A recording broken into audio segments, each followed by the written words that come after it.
If you're originating in 2025, then what you better do is raise your game. The days of people throwing deals at you are over. You don't have the ability to change in any business right now. You probably shouldn't be in the business you're in. People have always had to adapt. How long have you been adapting, Jeff? 36 years, 37 years. I'm on this podcast with man. That's awesome.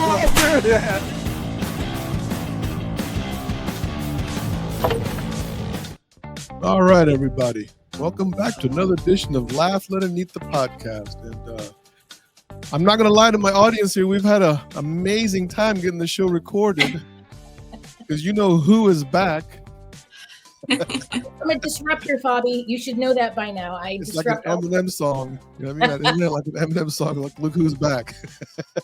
Dana's back. Anyway, we're joined with Dana and two of her co-authors. How many authors were there? Like 14, right? Was there 14 total authors in this book? 14. 13? 14? Amazing, incredible women. Yeah. Right. And so we're joined now with Dee Zimmerman. And Brooke, I did not ask you how to pronounce your last name, and I'm really sensitive to the way people's names are sound because my name is Fobby. So Brooke Lapides. Lapides. Okay, thank you. So we have Brooke Lapides, we have Dana Georgia, we have Dee Zimmerman. And Brooke, I found out something interesting about both of us. Oh? I didn't know we had a connection. Okay, We're both Pacific Union alumni. We're both alumni of where? Pacific Union. Oh, yes. When were you there? 2016 until at the end when they sold to Mr. Cooper. Okay, I was there for 2017 and 18 until the end as well. You were a development, some kind of development person there. No, I actually opened the Consumer Direct Call Center in El Paso. I don't know if you remember, we started Loan It, which was the Consumer Direct arm. Yeah, that was me. Yeah. Okay. And I remember that whole El Paso fiasco in the newspaper. Those crazy times back then. Yeah. Anyway, all right. So we got that out of our way. Fun fact there. I didn't know that about either one of you. And I was a vendor doing a whole bunch of stuff with PACU during that whole time when I was running global operations over at Indicom. So okay. Yeah. Who knew? I love working. My years at Pacific Union were just amazing. It was like, I'll be very honest with you, and I mean no offense to Andy Mac where I work today, right? But the smartest people that I met in the industry were at that time were working at Pacific Union. Yeah, it was a good company. I enjoyed my time there. People who've kind of come out of there, it's really is an amazing alumni of people that are still in the industry and creating some really good legacy for themselves. For sure. I would agree with that one. Me with my little fuzzy mic, I think I'm doing pretty good here. Distracting everybody with my static here, so I'm doing good. But anyway, we're going to discuss your guys' book because last time I did a one-on-one with Dana. This time we get the chance to kind of talk to some other authors about what's going on. So the book is called Rethink Everything You Know About Financial Literacy for Teens. And Dana, we talked about this last time, right? So this was really something I guess you guys really wanted for teenagers because we were just talking about this. Diesel, I'll start off with you, right? Parents talking to children about financial literacy or just finances, right? Money. It's a weird topic. Is that what it is? Is it an uncomfortable topic? Or, I don't know if it's uncomfortable. For me, it wasn't because I was in the money business my whole career, right? We talked about that, last time. So it just seemed like this natural thing that I was always talking with my girls about. But what I started to notice was when they had friends over, their friends didn't know what we were talking about. And they're like, we don't have these types of conversations.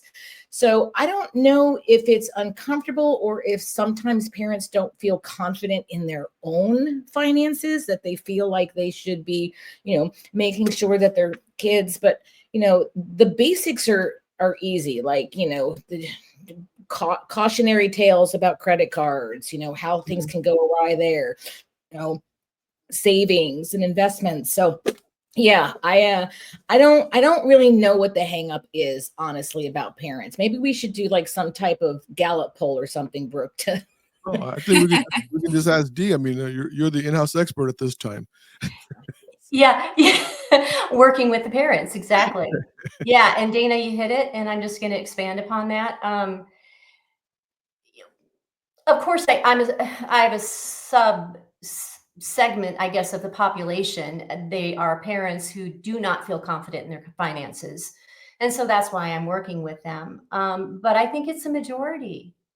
I think the majority of parents do not feel confident with how they're managing their finances. It's a problem. We have a real big problem. Parents don't know, adults don't know.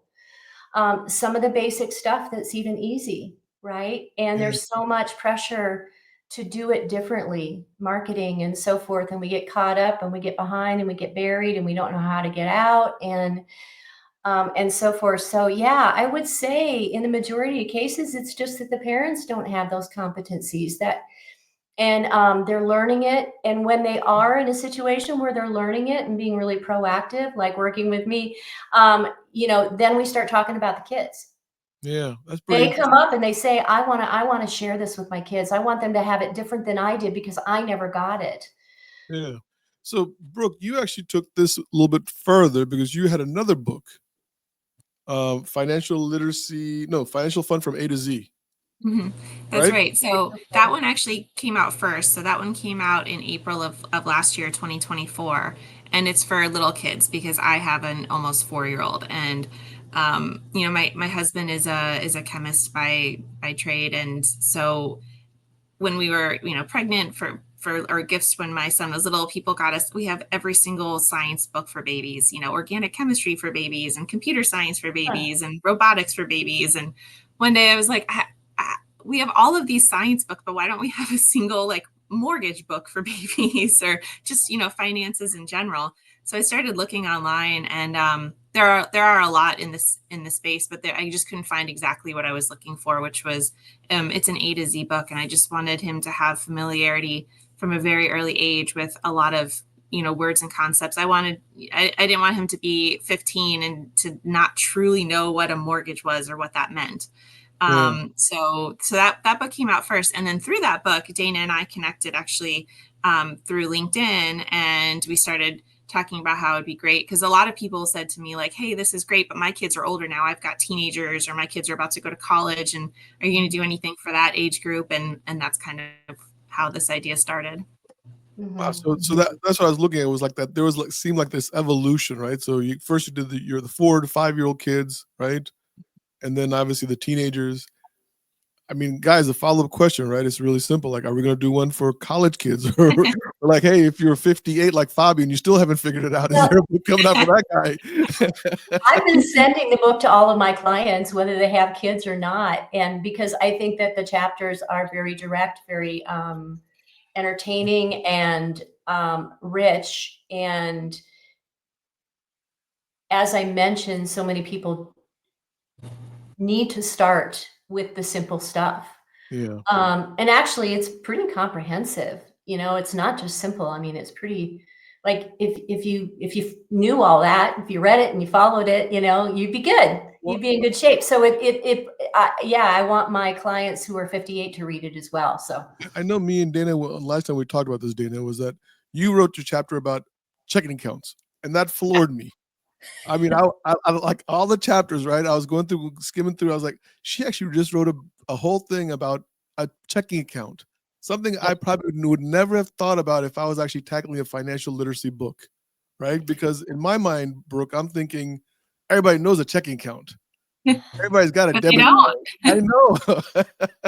But they don't. And and you're right. It seems like such a basic thing, right? Because, especially in our generation, right? We use checking accounts. I actually still write a check, not often, but, I do. And as these new age groups kind of come up, we're Venmoing and we're PayPaling and we're using all of these different ways to pay bills that they don't have a lot of detail around why a checking account may or may not be beneficial to them, why a savings account may or may not be, beneficial to them. So yeah, I mean, and just to kind of expand on, your thought, Fobby, the idea always was that this book was going to kind of follow what I would call a course curriculum structure. This is 101, and then we would go into level 201, and then 301 and 401, right? And so it would just get deeper and deeper into some of the things that we talked about initially, like super deep in mortgage at some point, right? And really understanding things like APRs and truth in lending, and like the things that go super deep. Nobody understands APR. Forget about it. It's not going to happen. I know they will after they read our book. That's right. That's right. So one thing that I want to really give accolades to Brooke, because not only did she write just an awesome book, which I've gotten from my grandson who's 2.5, and we love to do ABCs. And so it's been fun to do that, but she won a really esteemed award. And so I think, Brooke, you should share what that award was, because you deserve a lot of accolades for that. Let's see the See if it'll work with the filter. I'm not sure if it will, but it's not. It's sorry. kind of blanking out. So the award, it's called the Eiffel Award. It's the Excellence in Financial Literacy Education, and so I won for Children's Book of the Year last year. It's from the Institute for Financial Literacy. So I got to go to the award ceremony and everything, which was back in April. April is Financial Literacy Month, so it was super fun, and super honored to have won the award. So thank you, Dana. And absolutely. Next year we will see if maybe this book can win for Children's Book of this year. Nice. Now, I'm going to start sending that book. Has anybody ever won back-to-back years, Brooke? I don't know. If you go to the Institute for Financial Literacy website, they do have all of the past winners listed, but I haven't looked, so I'm not sure. But maybe we'll be the first. Yeah, that's just my competitive nature. Just ignore me. Listen, you I have this. Sorry, just there. You know, it comes out no matter what I do. You wrote this thing, Brooke, that I wrote a note of, right? And it says, "Money might seem complicated, but you've got this." Mm-hmm. Right? Yeah. I think that was you, right? I think that was maybe on the back of the book. Right after Christmas chapter. Yeah, it's a lot of people, we talked about this in a little beginning, but a lot of people don't have confidence with their financial decisions. And they feel like they don't know what they are supposed to know or what they're supposed to be doing. And anything's scary when you don't know. And I just want that. I want people to realize that if you read about it a little bit and start talking to people and start researching, it's actually not scary. You can figure it out, and in a few months or a year, you'll feel a lot more confident. And as you gain more and more knowledge, that confidence will just grow as well. And that kind of leads me into, so one of the chapters that I wrote was on the power of compound interest, and which is like kind of my secret love. And so when we were splitting up who was getting what chapter, I was telling Dana this. I was just like, oh, I hope nobody chooses this chapter. Because I thought about it. I thought about it, Brooke. I did. Yeah. Because they talk about the superpowers that you have, and that's one of them. Yeah, exactly. What about compound interest got you? I mean, this is such an interesting little segue. So, because when I was at Pacific Union, actually, so I built the Consumer Direct Call Center, and we brought in all unlicensed folks and got them through SAFE training, got them through sales training. It was like a 12-week program from the day they entered unlicensed to the day that they were on the phone originating in the call center. But a lot of these people who we brought in, who a big number of them are actually still in the mortgage industry. I follow their careers on LinkedIn and stuff. And it's awesome to me that 7 years later, they're still, some of them are retail, some of them are brokers, some of them are at other call centers, but like a lot of them are still in the industry, which is super cool. But these were kids, some of them had been to college, some of them hadn't, but none of them had any sort of financial literacy training.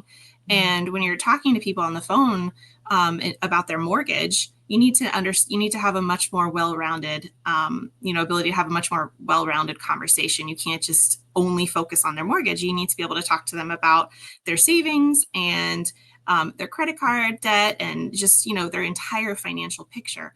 So part of the program that we built was, in addition to obviously SAFE training to become licensed and sales training and how to talk to people, was just like basic financial literacy training. And doing that with these folks who are coming through the program, it was very obvious that a lot of them had the mentality, I'd say probably almost all of them had the mentality of, I will invest when I'm older. That's something that you do when you're older and you've had kids, and maybe the kids are out of the house, and like or just when I'm making more money, that's something that I'll focus on in my 30s or my 40s.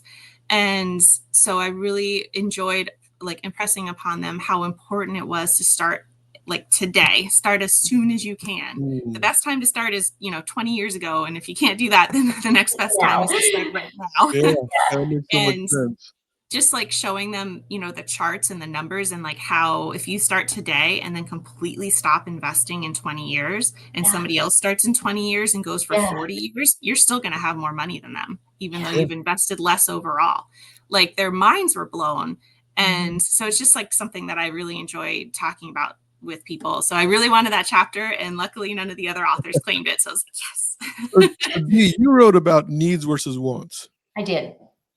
And I think this is like for me, okay, so I'm a huge like human psychology kind of guy, right? I love that kind of right. This is like up my alley, right? We'll get along. Okay. Yeah, needs and wants are like these things that you know better than I do probably. Like needs are cool, right? But wants just feel better.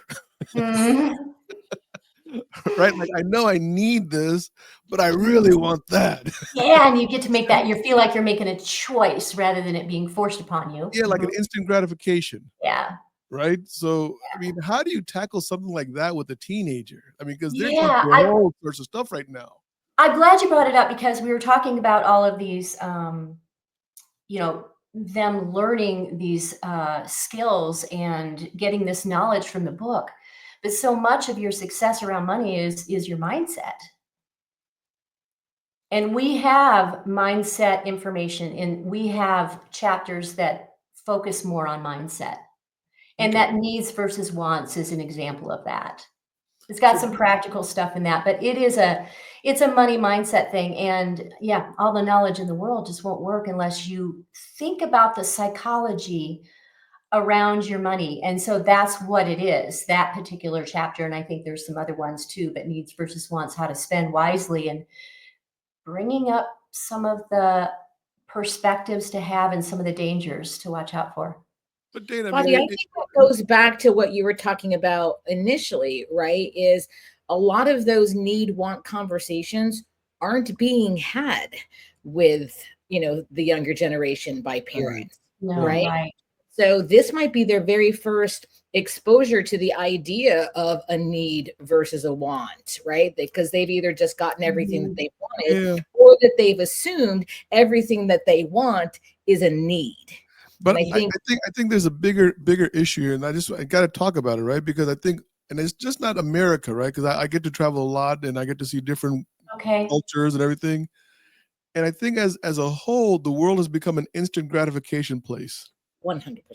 Right. So you got to have the newest iPhone. You have to have the newest this. You have to have that. I mean, and it's like everybody's trying to compete, and the makers of all this stuff that are saying you need this, right? So they're actually disguising the want into a need. Exactly. And I think that the title of the chapter is a little bit deceiving, because immediately in that chapter, I go into, okay, there's your needs. I break it down. There's your needs, your loves, and I call it everything else. So the world's going to want you to turn everything else into a need. But I want people to pause and think about, what are their values? What do they really love? What's really important to them? Yeah, you've got your needs. I mean, you need to be wise, and that's in there too, about what you commit to as a need, because they get baked in. Once they're baked in, then they're kind of a need, because it's a fixed thing. But just really apply what matters most to you, to those choices that you make in spending, and call those your loves, but then realize that everything else is everything else. And you probably could really cut back, or you could do without, because the world wants you to think of it all as a need, like you said. Yeah, no, I mean, I remember I used to take my kid when he was little, like 7, 8 years old, to Best Buy, and I would give him a $20 bill, and I would say, you could go buy a video game today, or you can wait 2 more weeks for the second $20 bill, and you can buy a better one, because they had a couple of categories. You get the $20 one, the $40 one, or the $55 one. Yeah. And the poor guy would have a meltdown inside of Best Buy. Oh, look what No, but I wanted him to learn how to do like, Yeah. you know what I mean? Like I wanted him to say, okay, if I can just wait another 2 weeks, I can buy this other one, Mhm, you know, or I can, if I wait 3 weeks, I can actually buy the other one. mhm, And so it was more like, you know, you can put off that instant gratification. mhm. So yeah, I mean, I did raise my children a little bit differently, but I wanted to have that talk with them early on so that they could at least know that their dad tried their best. You're the So exception, good. honestly. Yeah, that's so good, right? Kind of creating a discipline around it, right? I don't think One it of the worked, things by the way. I don't think it worked. Well, they don't now I necessarily listen to what we Just for the say, record, I but you mean, give I love them a the better kids, but just for the chance. God, I don't think it worked. I think you'd be surprised. I mean, it may not seem like it's Yeah. working right now, but you know, those are going to be things that he is going to come back to, right? And maybe at some point he'll adopt a no buy July attitude, right? Oh, I Like like that. No by July. I'm in Dude, a no buy July right now, which means that I I love don't that. buy Oh. anything that is not needed. So, you know, food you have to have, obviously, but even on the food basis, where it's like, oh, do I really need Oreos? Yeah, probably not. Yeah, yes, that's an And, easy one. and so, Everybody, For many reasons, we don't everybody need needs Oreos, and then you need, you know, what I mean, some chocolate chip cookies along with the Oreos and some milk. and I even took it a full step further this year is I went through and I went and said, okay, do I really need a Hulu subscription and a Yes, YouTube TV yes, subscription and an X and an X, right? Because, yeah. you know, do I need to have, you know, some connection to the world as far, yeah, but do I need 10 of them? No. And so it really gave me an opportunity in, you know, the no buy July to kind of reevaluate some of the Yeah. things that I, you know, was buying as a need, but you know, were duplicated in, you know, any numbers of ways. My husband loves when I do no buy July, by the way. Like he's a huge fan. I need you to call my wife. Mm, Yeah, just to jump in there with what Please. Dana's saying. So I don't want anybody who hasn't read the book yet to think that this is a group of women who are like, here's how to do everything right because we do everything right. mm, That's not how the book is at all. There are plenty of real life, these are the Mhm. mistakes that we made that we don't want you to make stories in there. And it's actually like practical advice. Like one of the chapters goes into like what Dana was just talking about, like routinely review your subscriptions. You know, how many different Apple subscriptions do you have for apps that you're not even using, or you know your streaming services that maybe you don't need all 10, maybe 4 will work, and that type of thing. So it's stuff that we are doing now because of lessons that we have learned in our lives, Yeah, not because that was one of the big we things I learned do about. everything perfectly. Because like even Raquel and Soa talked about their credit card and how they were giving those Yeah. credit cards, and Yeah. I was like, oh man, I did that. So when I was like 22 years old and they gave me a credit card with a $5,000 limit, I was like, holy cow, I got 5. Yeah. And I went and bought a bass guitar that night. Didn't even think about it. And you know, I it's took all my kind of friends to swung, dinner at a Mexican restaurant, so I feel you, Bobby. Right? Like, yeah. Yeah. Sorry, yeah, Brooke, and you were there's saying? I was just gonna say it's almost swung the other way now with the younger generation from some of the, you know, like younger Gen Z that I've talked to, where they've heard so many credit card horror stories that they're almost afraid that they don't ever want to get a credit card because they're Right. afraid that they're gonna somehow mess up and ruin their credit. And so that's the other side of the coin is like, no, it's okay to have a credit card. You just need to know how to use it responsibly, which parts of the credit card are, you know, what do you need to learn about it? You need to learn about the APR, you need to learn what the fees are, you know, when's your due date. Like as long as you're paying attention and using it responsibly, debt is okay. So And how Anna, does somebody use a credit card right way? Let's talk about that first. I love this. Let's do this Fun for a topic. second. How does somebody use a credit card the right way? Do you pay off your balance every month and bring it down to 0 every month, or do you pay it out in 4 installments? What is the right way, guys? I think Dee I should mean, answer this because this is probably something that comes up with her clients pretty I might feel a little more frequently. strongly about it. Yeah, I'd say you pay it Yeah. off every month. And in fact, you figure out when the balance goes off to the statement and you pay it before that goes off, because then your credit utilization is so much lower. Ah. So you don't even let it process. Yeah. So I'm like the extreme guy. Like I don't even like to use I just like, if I don't have cash, I'm not buying it. Is that Some a good? people do that. Never works for Yeah. you. All the Mhm. more power to you. Like, I why mean, put it on my credit card? Like I'm just, cause like I'm gonna pay it off anyway. So if I don't have the cash, don't buy it. That's been my attitude. Is it the wrong attitude though?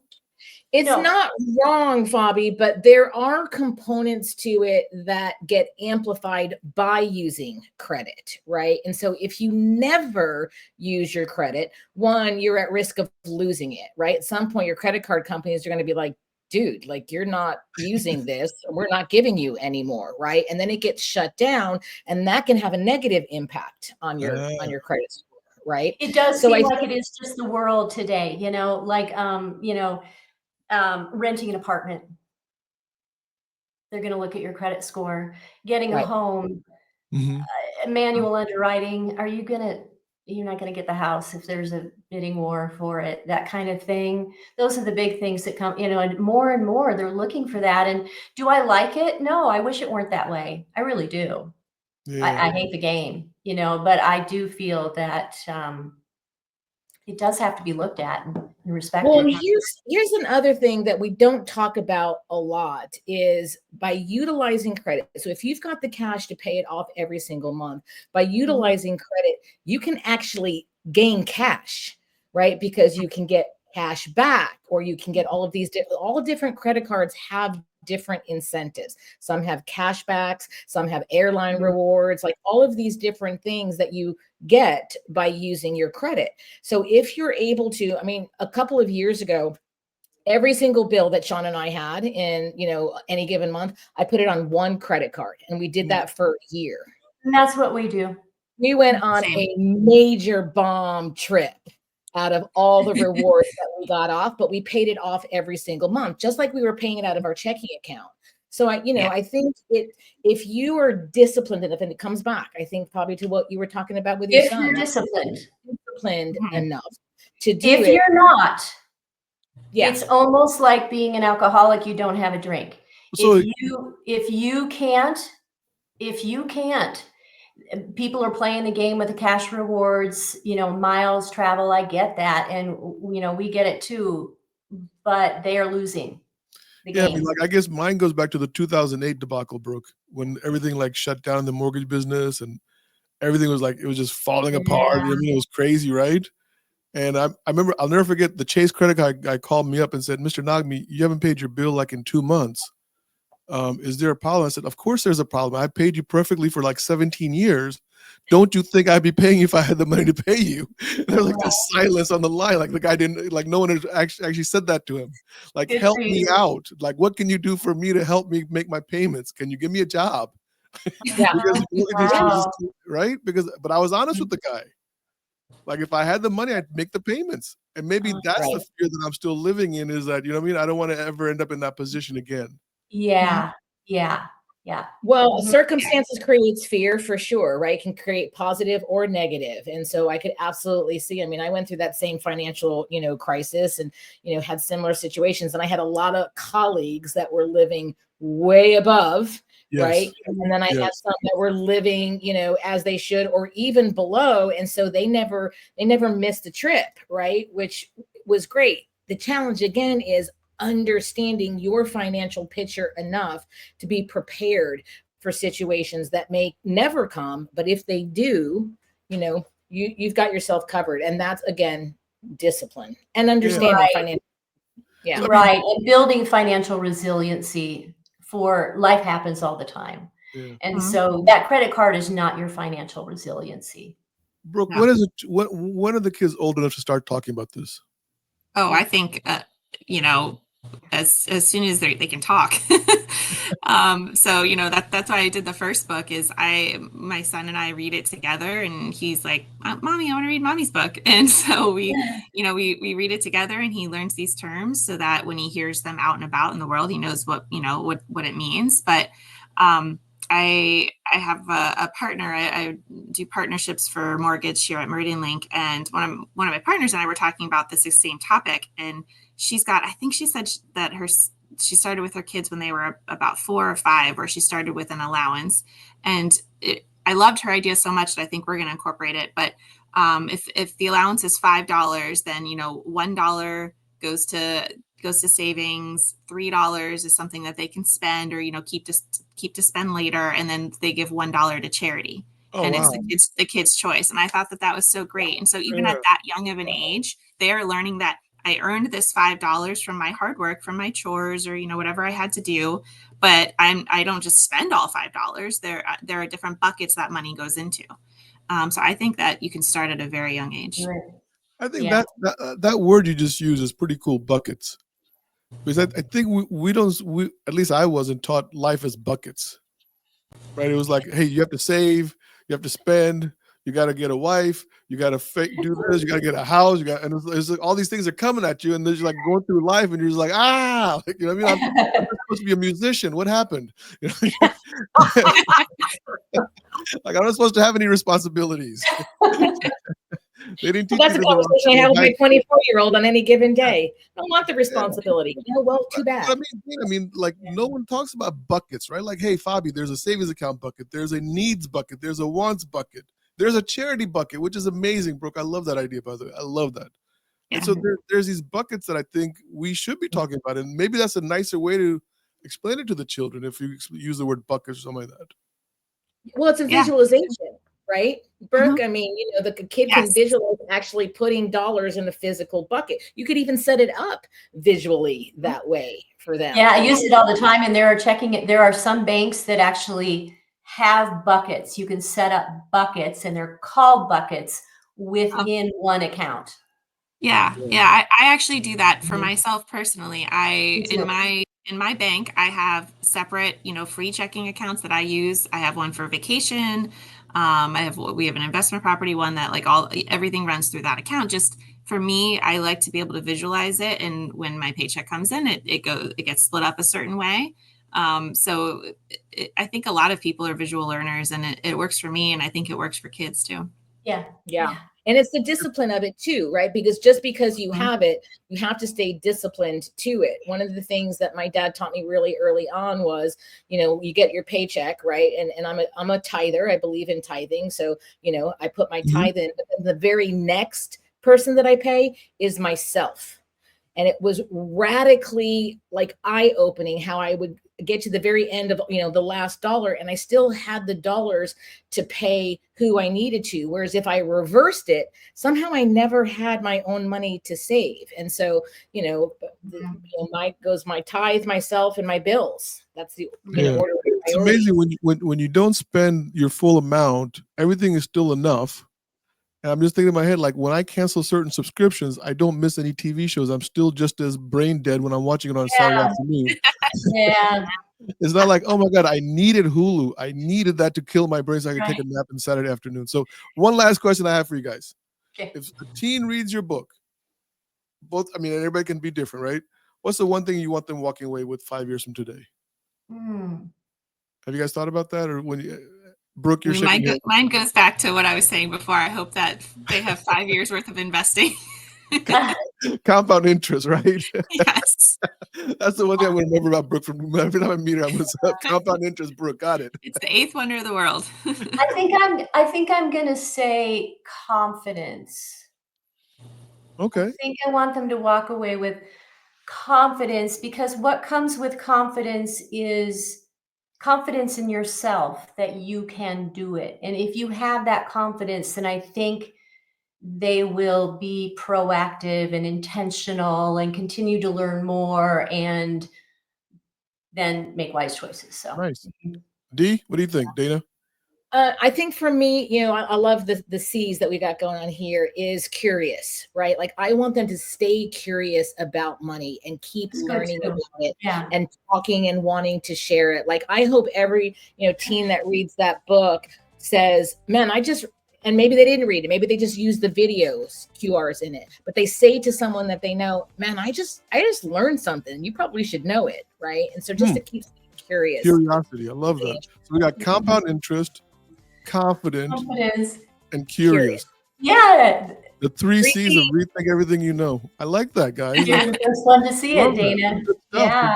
So, guys, they can get your book on Amazon, right? Amazon.com, right? Yes. Rethink everything. And I guess Kyle has the website for this also, right? I would think he has a website. No? Yes?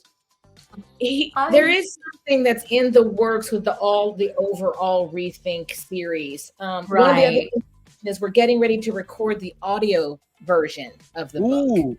Oh, wow. I super can't tell you excited. how many times people have asked me where the audio version of my books are, and I'm like, I haven't had time to record. Sorry. That'd be awesome if you guys do that, because way more. I mean, audience reviews are coming out with that stuff, so it's good stuff. All right, guys, well, listen. Thank you so much. I wish you all Thank success. you. Dana, thanks for coming back on. Brooke, it was Thanks great meeting you. Dee, thank Thanks. you Nice for to your meet you. insight. Yeah, thank you for your interest. Yeah. I am glad we were able to put this show together, because I was nervous. I got to admit, and Dana, you can't come on the show again, okay? I know, can't. I'm the jinxer. I don't know what it is. I love you. You Everyone know that I love you. You know, I'm seriously. I have this fondness for you, right? But you just can't come back on the show like this. I can't afford any more new equipment. We'll let Brooke be here for the You know, remaining. we have that. Yeah. We have that right for you, Dave. Look at it. Right. Hold on. Right there. Perfect. It sounds like for All right. web I'll see webinars. y'all later. Bye.